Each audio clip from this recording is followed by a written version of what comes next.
morning everybody and welcome back to my channel, or welcome if you're new. I'm a little bit different this morning. I'm sitting in front of my mirror. I'm about to do my makeup. This is the current situation of my skin.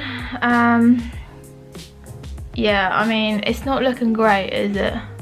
And this is on camera when it's a bit more filtered, I feel like, so I think it always looks better on camera.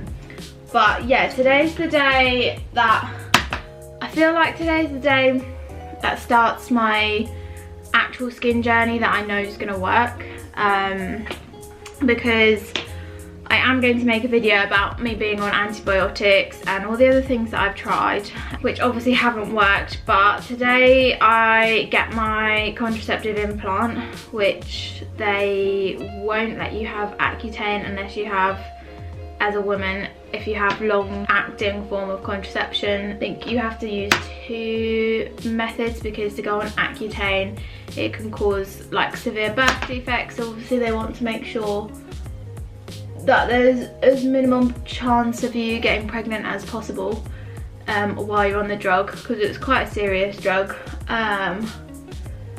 So yeah, I'm getting my implant today. I did think about the coil, but I've heard a lot more horror stories about the coil than the implant, and I feel like the implant's just a lot easier to get removed than the coil.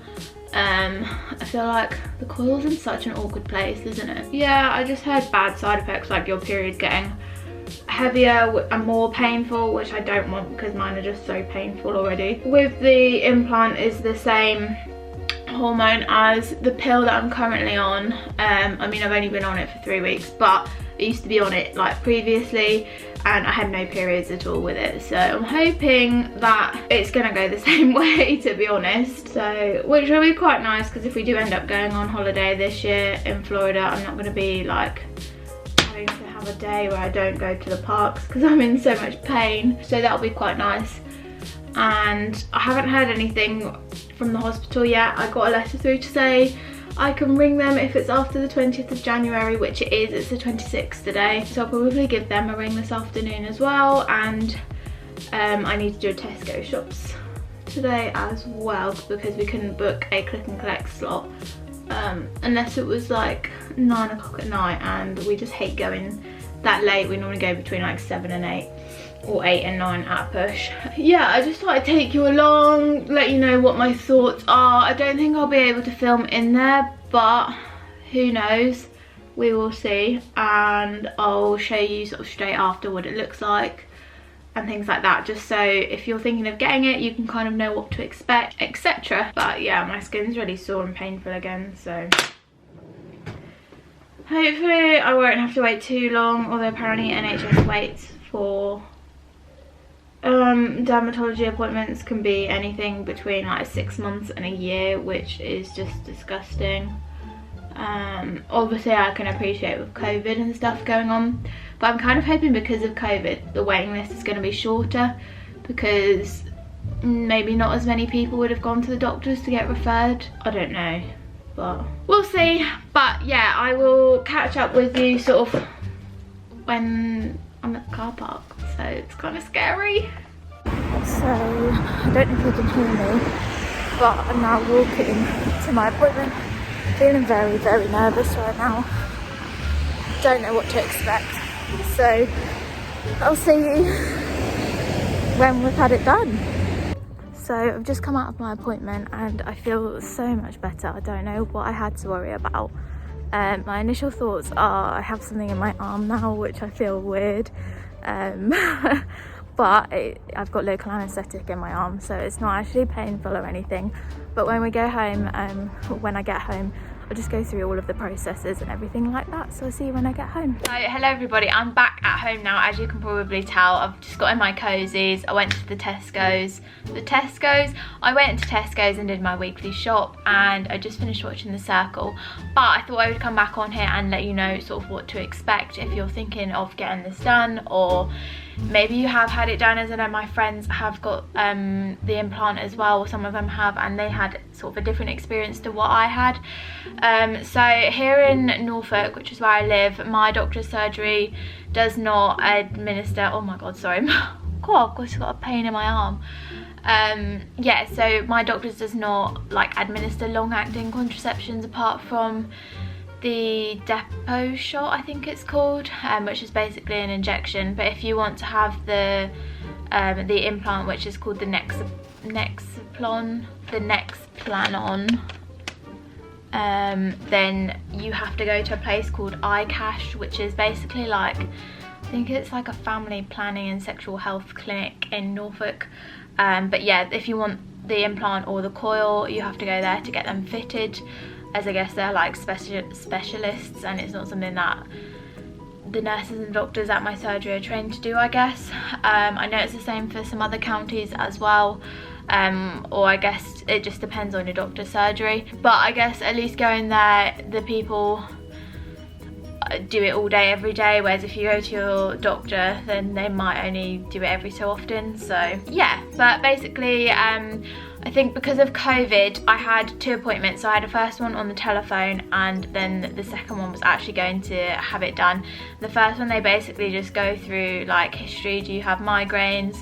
Any risk of like cancer, blood clots, all of that in like your family history. So it's basically like the talking part of the appointment that you have, and they basically explain like what the implant is, what hormone it does, what to expect with like your periods and things like that, how long it lasts for. They go through, if you want them to, other types of contraception as well. But for me, I'd already researched everything, and I knew that I prefer to have this over the coil and over the depot shot. But then you have that, and then they book you in for a day to actually go and have it fitted. When you get there, they make you take a pregnancy test just to make sure that you're not pregnant and you're not having, like, if not, you'd have to have it straight out again. Obviously it's not good to have that if you are pregnant, but yeah, they make you do that, and then you go in.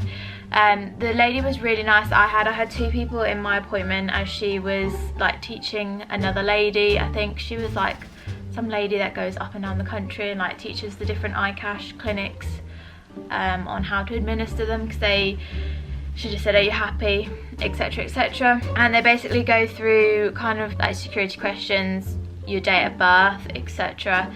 And then she said, they ask, are you right-handed or left-handed? I'm right-handed, so I had it in my left arm. She basically just explains what they're going to do, and then they get you to lay down on like, you know, one of their like couch things, and you have to lay with your arm up like this. And basically they then like obviously clean it all, and they inject you with a local anaesthetic so you can't feel anything. And she basically just asks like if it's, can you feel, is there any pressure here? Which I couldn't, I felt like a tiny little scratch. So she began basically, and they sort of cut you, so they make a little insertion in your arm about here, I think mine is, make a little insertion, and then it's basically like this clicker thing, and it kind of shoots the implant into your arm. And then she basically gets your hand, because I couldn't watch, she gets your finger and then she makes you touch it like this, and obviously my head was this way. She makes you feel it just so you know where it is, and she basically said in like a month's time, have a little feel just so you know it's there and what it's meant to feel like. And then this is kind of where it like differs from my friends. I know that they then had steri strips put on theirs, but I've just got 2 plasters. I don't know. Yeah, so this is what mine looks like. Plasters are coming off already, absolutely rubbish. But yeah, I know my friends had steri strips. See, I've got 2 of the same plaster thing. Yeah, so they had steri strips and then a bandage. Like my friend Zoe had a bandage around her arm. If she lets me put the picture in, then I'll put the picture in here. But obviously that's the difference between mine and hers. But she had hers done at her doctor's, so I don't know whether that's the difference or not. But yeah, but mine seems to be okay so far. I know that my friends got a lot of bruising when they had theirs put in, so I'm kind of just prepared for the bruising. It doesn't hurt or anything really, it's a little bit sore, although I'm not sure whether the local anaesthetic is still there or whether it has worn off or not yet. But she said there'd basically be a little scar where the implant was put in, but I couldn't even feel it when they put in The worst part was when they put the local anaesthetic injection in, and if you've ever given blood, it's not as bad as that because you haven't got to sit there with like a needle hanging out of your arm, and you can just look away. It's honestly the same as just having a vaccine or the injection, or yeah, it's not bad at all. I was super nervous, even though people had told me it wasn't going to be bad, but it's just human nature, I feel like, to be nervous about it and you know, worry about things like that. But honestly, so far I would highly recommend it. But to keep the bandages on for, I'm not allowed to get them wet for 24 to 48 hours, so I mean that's okay. I feel like, do they not expect people to shower? But I'll probably have like a bath tomorrow. So good job I'm off work this week, because I don't need to shower or go anywhere. But yeah, you're not allowed to get it wet, and that's pretty much it. They just say if you've got any problems, or I think if you bleed for like 12 weeks, so 3 months, 12 weeks, if you carry on bleeding, because it can mess up your like periods. And some women, they say, get like continuous bleeding, some women don't bleed at all, some women carry on having normal periods. So we'll just see. Nothing might happen to mine because I'm on the progesterone only pill anyway, and this is a progesterone only type of hormone, although it is different. I'm currently on desogestrel and this is etonogestrel, so we will see. And yeah, but if you're on the pill, you have to continue to take it for another 7 days.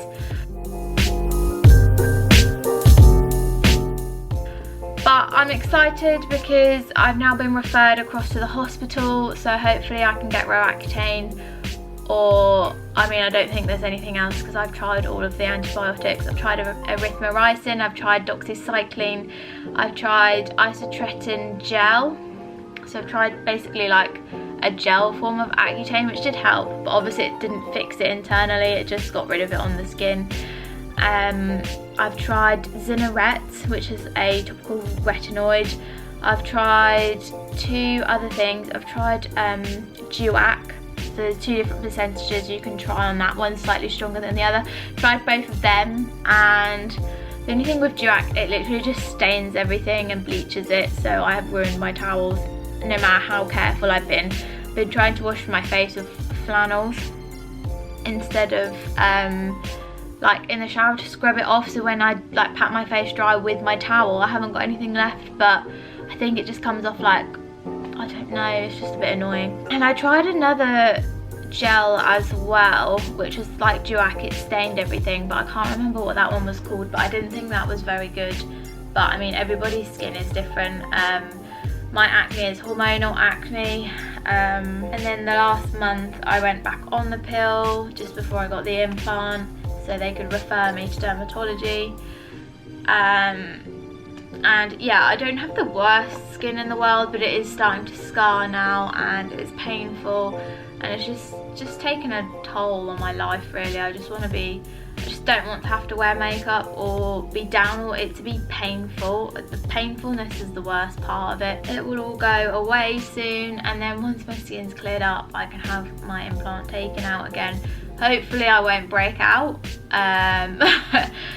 That's the worry of, it's kind of a vicious cycle of you have to be on contraception to go on Accutane, but when I've had Accutane and then take the contraception out, is it going to make me break out again, or will the Accutane be enough that I'll be fine? That's my biggest worry, because it is hormonal acne. So I guess we'll just have to wait and see and cross that bridge when we get to it. Yeah, I apologise for still rambling on. I don't know if anyone's still listening to me. But those are pretty much my thoughts at the moment. I'm definitely going to make a video on my doxycycline experience, because I've been on it for like 2 months. No, 6 weeks. And I mean, I've got makeup on. I suppose my skin doesn't look that bad, but it is painful, so. But yeah, I don't know if I'm going to end this video here, or if I'm going to carry on vlogging my day and just make this video into a really long vlog. So if I don't, then thanks for watching this video. If you've got any questions for me about having it put in, or having the implant, sorry, just comment down below or message me on Instagram, and I'll definitely get back to you on sort of, if you have any more like detailed questions, then I will reply. And yeah, don't forget to subscribe if you want to stick around and see sort of my house content, as I know that's quite popular, and stick around for my doxycycline video, and maybe I'll make sort of my experience on other acne things that I've tried as well. Yeah, thank you for watching, and I will see you all in the next one. Bye everybody.